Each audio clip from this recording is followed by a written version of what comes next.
أنفسنا. الحمد لله نحمده ونستعينه ونستغفره ونؤمن به ونتوكل عليه ونعوذ بالله من شرور أنفسنا ومن سيئات أعمالنا.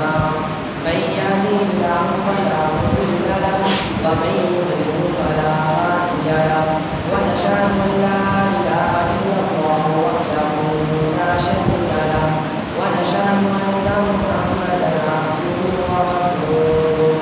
اللهم صل على محمد وعلى آل محمد كما صليت على إبراهيم وعلى آل إبراهيم إنك حميد مجيد. اللهم بارك على محمد وعلى آل محمد كما باركت على إبراهيم وعلى آل إبراهيم إنك حميد مجيد. اللهم انفعنا بما علمتنا وعلمنا ما ينفعنا وزدنا علما. رب اشرح لي صدري ويسر لي أمري واحلل عقدة من لساني يفقهوا قولي. رب زدني علما رب زدني علما رب زدني علما. أما بعد فإن خير الحديث كتاب الله وخير الهدي هدي محمد صلى الله عليه وسلم وشر الأمور محدثاتها وكل محدثة بدعة وكل بدعة ضلالة وكل ضلالة في النار. فأعوذ بالله السميع العليم من الشيطان الرجيم. بسم الله الرحمن الرحيم. قد أفلح من تزكى وذكر اسم ربه فصلى بل تؤثرون الحياة الدنيا والآخرة خير وأبقى. صدق اللہ العظیم. سامعین محترم،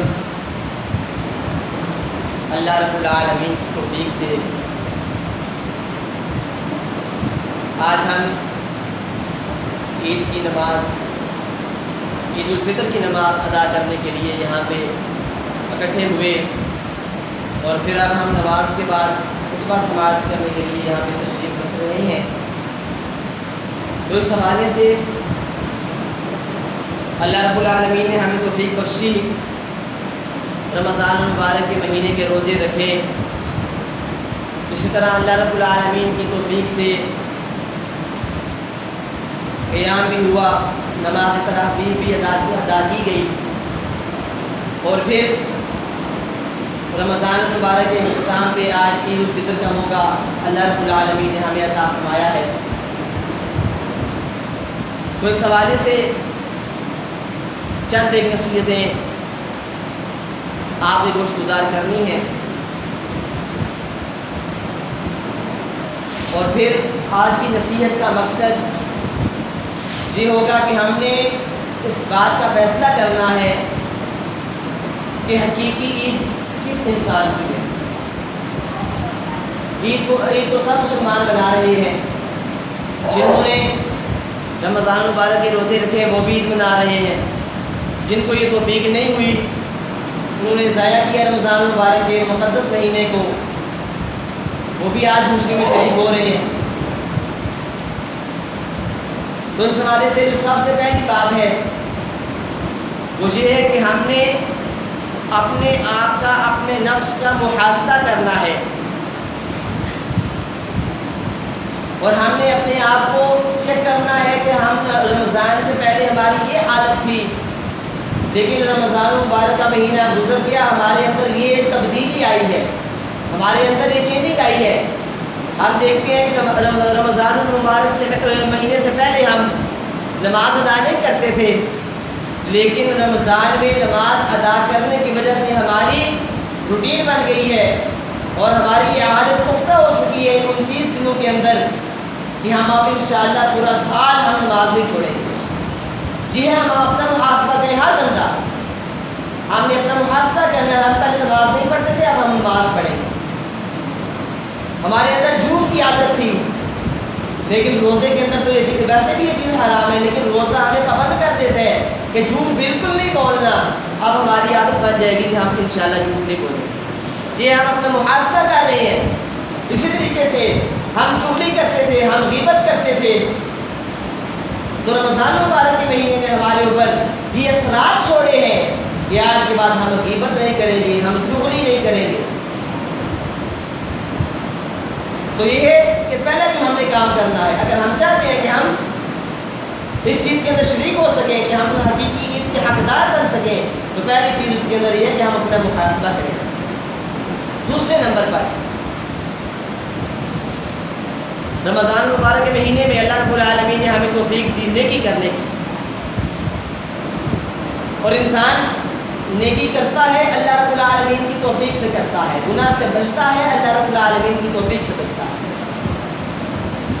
جہاں پہ ایک قابل غور بات یہ ہے کہ نیکی کرنے کے بعد نیکی کی ہم نے حفاظت بھی کرنی ہے، ہم نے نیکی کو محفوظ بھی کرنا ہے. ایسے اعمال بعض اوقات ہم کر جاتے ہیں جن کی وجہ سے ہماری نیکیاں تباہ و برباد ہو جاتی ہیں. سارا مہینہ عبادت کی، لیکن کچھ اعمال ایسے بات بھی کر دی کہ نیکیوں کی حفاظت نہ کر سکے، نیکی برباد ہو گئی.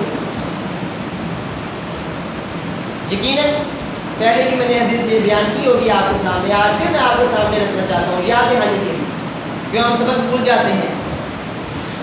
تو یہ سبق ہم نے یاد رکھنا ہے. نبی علیہ السلام نے صحابہ کرام رضوان اللہ علیہم اجمعین سے سوال کیا، اتدرون من المفلس، کہ کیا تم مفلس انسان کو جانتے ہو؟ مفلس عام الفاظ کے اندر ہم کہیں گے غریب بات. تو صحابہ نے کہا کہ ہمیں سے مفلس وہ ہے جس کے پاس درہم و دینار نہیں، مال و متاع نہیں، وہ ہمیں سے مفلس ہے. تو نبی علیہ السلام نے فرمایا نہیں، مفلس وہ نہیں ہے جس کے پاس مال و متاع نہیں، جس کے پاس روپیہ پیسہ نہیں، درہم و دینار نہیں، بلکہ آپ علیہ السلام نے فرمایا المفلس من امتی یأتی یوم القیامت بصلاۃ و صیام و زکوٰۃ، کہ جو مفلس انسان ہے وہ قیامت والے دن آئے گا روزوں کے ساتھ، نمازوں کے ساتھ، زکوٰۃ و صدقات کے ساتھ. نمازیں پڑھی ہوں گی، روزے بھی رکھے ہوں گے، صدقات بھی کیے ہوں گے، زکوٰۃ بھی ادا کی ہوگی، لیکن کچھ گناہ ایسے ہوں گے جن کی وجہ سے اس کی یہ نیکیاں برباد کر دی جائیں. یہ نیکیوں کے پہاڑ لے کے آئے ہیں. اب دوسری طرف سے ایک انسان آ گیا، اس نے کہا اللہ جی اس نے مجھے گالی دی، قد شتمہ وضرب ھذا، دوسرا آ جائے گا اس نے مجھے ناحق مارا تھا، تیسرا آئے گا اکل مال ھذا، اس نے میرا مال کھایا تھا، چوتھا آ جائے گا قذف ھذا، اس نے مجھ پر بہتان بازی کی تھی. تو رسول اللہ صلی اللہ علیہ وآلہ وسلم فرماتے ہیں کہ اس کی نیکیوں میں تقسیم کر دی جائے گی. جن کے ساتھ یہ ناانصافی کرتا رہا، جن کا مال کھاتا رہا، جو ہم کھا جاتے ہیں ہمیں ڈکار بھی نہیں آتا، اور ہم سوچتے ہی نہیں کہ ہم اتنا بڑا گناہ کر رہے ہیں، جرم کر رہے ہیں، تو قیامت والے دن تو ایک ایک پائی کا حساب دینا پڑے گا، پھر پتہ چلے گا. تو فرمایا کہ اس کی نیکیاں ان کے اندر تقسیم کر دی جائے گی. اب یہ نیکیوں کے بہار نہیں کیا آیا تھا نیکیاں ختم ہو، لیکن ابھی گناہ باقی ہے. ابھی جن کا حق مارا تھا ابھی ان کا حق ادا نہیں ہوا. تو آپ علیہ السلام نے فرمایا کہ پھر ان لوگوں کے گناہ اس کے کھاتے میں ڈال دیے جائیں گے. ابھی نیکیوں کے پہاڑ لے کے آنے والا گناہوں کے پہاڑوں تلے تب چکا ہے. تو آپ علیہ السلام نے فرمایا کہ آپ اس کو جہنم کے اندر داخل کر دیں. تو اس لیے میں نے کہا ہے کہ دوسرے نمبر پر ہمارے لیے جو عام بات ہے وہ یہ ہے کہ ہم نے نیکی کی اللہ کے فضل سے، لیکن اب ہم نیکی کی حفاظت بھی کریں، نیکی کو ہم محفوظ کریں، کہیں ہماری نیکی برباد نہ ہو جائے. اور تیسری اہم بات، تو اس کے بعد انشاءاللہ میں اپنے عنوان کو اختتام کی طرف لے جاؤں کہ ہم نے اپنے رشتہ داروں کے ساتھ، عزیز و اقارب کے ساتھ، ہمسایوں کے ساتھ ہم نے اچھا تعلق کرنا ہے. خصوصی طور پہ آج عید کا دن ہے، تو ہم نے اگر کسی کے ساتھ ہماری ناراضگی ہے کسی بھی لحاظ سے، زیادہ طور پر تو ہم اپنے گھریلو معاملات کی وجہ سے کسی کے ساتھ ناراض ہو جاتے ہیں، چھوٹی چھوٹی باتوں میں ہمیں ناراضگی آ جاتی ہے. تو ویسے شریعت نے 3 دن سے زیادہ ناراض رہنے کی اجازت نہیں. تو آپ علیہ السلام نے فرمایا لا يحل لمسلم ان يهجر اخاه فوق 3 ليال، کسی بھی مسلمان کے لیے جائز ہی نہیں کہ وہ اپنے مسلمان بھائی کے ساتھ 3 دن سے زیادہ ناراض ہو. پھر فرمایا يلتقيان فيعرض هذا ويعرض هذا وخيرهم الذي يبدأ بالسلام. فرمایا کہ جب یہ آپس میں ملتے ہیں گزر ہوتا ہے، یہ اس سے منہ موڑ لیتا ہے، وہ اس سے منہ موڑ لیتا ہے. اور فرمایا کہ ان دونوں میں سے بہترین انسان وہ ہے جو سلام کے اندر ابتدا کرتا ہے. تو یہ مواقع اللہ رب العالمین ہمیں عطا فرماتا ہے، سال کے اندر 2 دن اللہ تعالیٰ نے ہمیں عطا فرمائی ہے. تو ہم ایسے موقع کو ضائع نہ کریں بلکہ غنیمت سمجھیں اور اپنے ایسے رشتہ داروں کے ساتھ اچھا تعلق کریں جن کے ساتھ ہمارا تعلق ٹوٹا ہوا ہے. ویسے بھی نبی علیہ السلام نے رشتہ داری کو، تعلقات کو جوڑنے کا حکم دیا. اور پھر جب ہم ان چیزوں کو اپنا لیں گے 3 چیزیں میں نے آپ کو کوشش گزار کی ہیں. سب سے پہلے نمبر پر ہم نے اپنے آپ کا محاسبہ کرنا ہے، اپنے نفس کا محاسبہ کرنا ہے. دوسرے نمبر پر ہم نے نیکی کی حفاظت کرنی ہے. اس کا طریقہ بھی میں نے سمجھا دیا کہ نیکی کی حفاظت کیسے ہو. نیکی کے اوپر نیکی کی جائے، نیکی کے اوپر ہمیشگی کی جائے، نیکی کر کے نیکی کو چھوڑا نہ جائے. اور تیسرے نمبر پر اپنے رشتہ داروں کے ساتھ اچھا تعلق استعمال کرنا. تو یہ گفتگو تھی نصیحت کے طور پر اور ہم نے اس سے نصیحت حاصل کر. اور آخری بات اور بہت اہم بات، تقریباً ہر عید پہ، ہر عید الفطر پہ، کیونکہ عید الاضحیٰ پہ لمبا چوڑا باز کرنے کا وقت نہیں ہوتا تو جلدی بیان کو مختصر کر کے مکمل کر دیا جاتا ہے. تو عید الفطر پہ چلے ہمیں چند منٹ مل جاتے ہیں آپ سے ہم کلام ہونے کے. پہلے بھی میں یہ بات کہتا ہوں، آپ بھی کہہ رہا ہوں، آئندہ بھی اگر مجھے اس میں کمی محسوس ہوگی تو میں کہوں گا جب تک یہ کمی پوری نہیں ہو جاتی. تو مسجد کے حوالے سے، کیونکہ اس موقع پہ ہمیں اکٹھے ہونے کا موقع مل جاتا ہے، ویسے ہم اکٹھے نہیں ہوتے. تو یہ بات یاد رکھیں، مسجد کے حوالے سے یہ بہت اہم بات ہے. اللہ رب العالمین نے ہمیں اپنا یہ گھر عطا فرمایا ہے.